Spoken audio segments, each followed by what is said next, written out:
If you're trying to decide between Plus500 and Webull, you're not alone. Both platforms give you access to financial markets, but they're designed for very different kinds of traders and investors.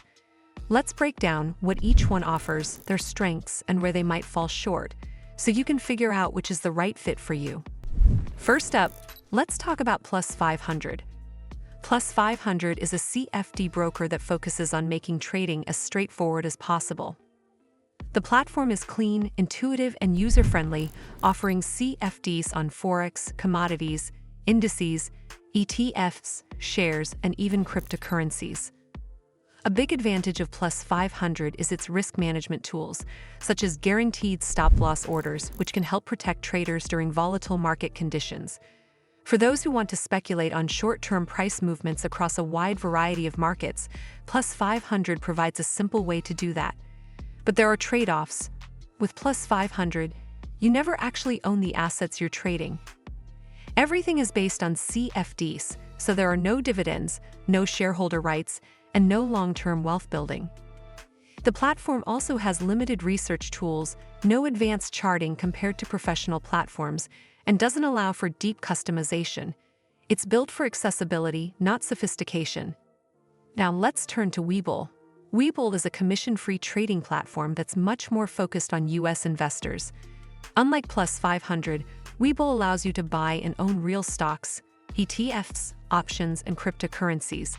That makes it a much better fit for long-term investors who want to build a portfolio rather than just speculate on price moves.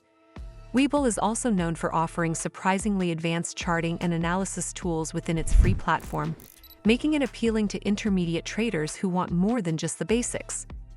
Where Webull really shines is accessibility and cost. There are no commissions, you can trade fractional shares, and the app is designed to work seamlessly on both mobile and desktop. But it does have its drawbacks. Webull's product range is more limited than Plus500's. You won't find forex or CFDs on global indices, for example, and it doesn't have the same risk management tools. It's also primarily geared toward US markets, so international traders might feel restricted.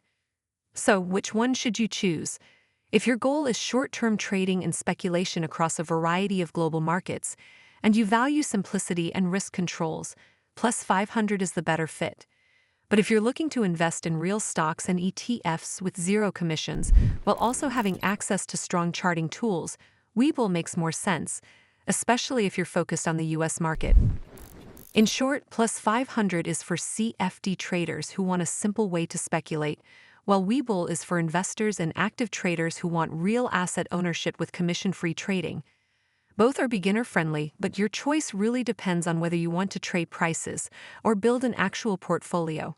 Well, that's all for this video. I hope you found this video helpful. And if you did, make sure you give this video a super thanks by clicking on the heart icon to help support the channel. And don't forget to hit the subscribe button. We'll see you in the next one.